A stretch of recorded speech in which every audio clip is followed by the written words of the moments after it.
Dá só uma olhada nessa página de um manuscrito medieval aqui do século XIV. Vocês com certeza já viram, né, essas letras preenchidas de imagens, de símbolos, né? Aqui nesse caso a gente tem alguém tocando sinos ali dentro da letra C do texto desse manuscrito. E vocês já devem ter reparado também a quantidade de elementos que costumam aparecer nesses manuscritos mais ricos medievais nas margens das páginas. Aqui, por exemplo, a gente tem um dragãozinho e um coelho lá em cima, né?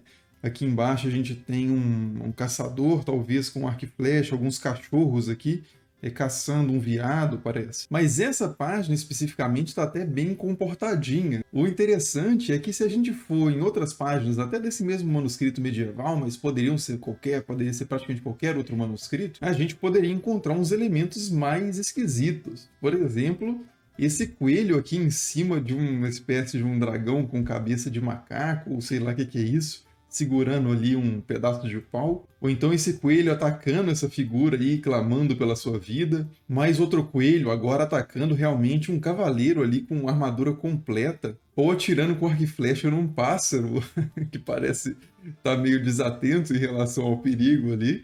Mais bizarro ainda, talvez, esse coelho montado num dragão com espada e escudo enfrentando um homem lesma com arco e flecha. Ou, por que não, um coelho montado num homem pelado também tocando trombeta. Mas afinal de contas, né, por que que as margens dos manuscritos medievais são ilustrados com essas figuras tão bizarras, né? Esse tipo de manuscrito é chamado de manuscrito iluminado, porque ele contém essas iluminuras, que são as imagens ali que iluminam, né, que ilustram, que dão cor, que dão vida às páginas desses manuscritos. É importante a gente lembrar que os livros na Idade Média eram praticamente artigos de luxo, na sua maioria, né? Eram encomendados por pessoas com muito dinheiro, nobres, mercadores, banqueiros, e eram produzidos ali com muito trabalho ao longo de muito tempo, gastando-se muito nas tintas, que eram caríssimas também, para produzir esse objeto que ficaria gerações ali naquela família, naquela casa, etc e tal. Inclusive, esses manuscritos ilustrados ou iluminados são as principais referências para a gente de estudo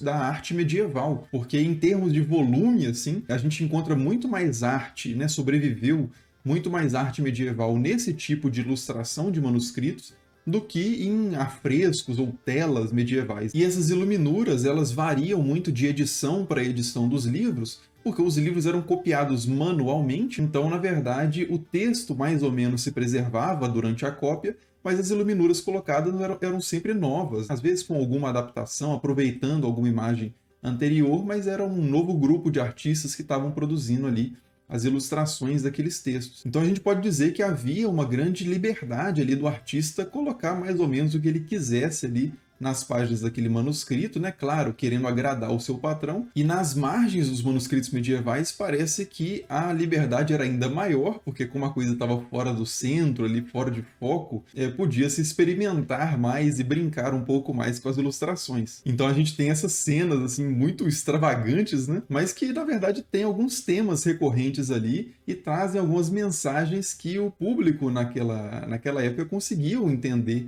porque compartilhavam do imaginário do artista. Então o artista estava recorrendo ali a símbolos, a temas comuns ali da cultura medieval. Um exemplo disso são os coelhos e as lesmas, que aparecem muito aí, como vocês podem ver, nas margens dos manuscritos medievais, e tinham um sentido muito claro. A lesma especificamente representava a covardia, talvez por ser pequena, frágil, ter um casco que aparenta proteção, mas na verdade é muito frágil também. E no caso do coelho, né, o coelho era um dos principais animais caçados nessa atividade muito popular na Idade Média entre os nobres, ali entre os ricos, que era a caça, né? Então, tanto o coelho quanto a lesma são geralmente animais que representam algum tipo de fraqueza, algum tipo de vulnerabilidade. E é aí que está o humor dessas ilustrações, dessas iluminuras nas margens dos manuscritos medievais, que fazem justamente uma inversão desses papéis um tipo de humor muito comum na Idade Média e acho que em qualquer período, que é da inversão de papéis, né? Do mundo de cabeça para baixo, no qual a gente encontra as lesmas, na verdade, como perigosos inimigos inimigos, né, atormentando cavaleiros, gente clamando pelas suas vidas diante dessas lesmas, esses animais que deveriam ser inofensivos, né? E no caso do coelho, o coelho aparece como sendo um predador, né, como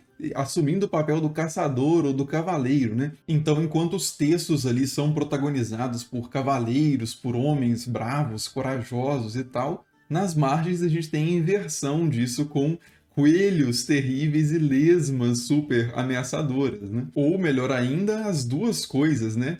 Um coelho cavaleiro montado numa lesma com cabeça de homem, que por sua vez está lutando contra um cachorro montado ali em outro coelho, né? Então é uma espécie de imitação patética ali do que o texto traz no seu centro. Eu achei interessante trazer essa marginalia, né? Essas margens iluminadas dos manuscritos medievais aqui para o canal para mostrar um outro lado assim da Idade Média, né? Que é a presença aí da arte, né? Da criatividade e do humor também nessa época que a gente costuma associar só a trevas, a ignorância, a supressão do potencial humano ou coisas do tipo, né? É claro que há muito disso na Idade Média também, como em qualquer época, mas há também essas maluquices aí, que eu acho que trazem uma carga de humanidade, assim, muito importante para o estudo da história. Mas é isso, se você gostou, clique aí no gostei, se inscreva no canal se ainda não for inscrito. Eu vou deixar umas referências aí também para quem quiser se aprofundar no tema na descrição do vídeo. E é isso, muito obrigado por assistir e até o próximo.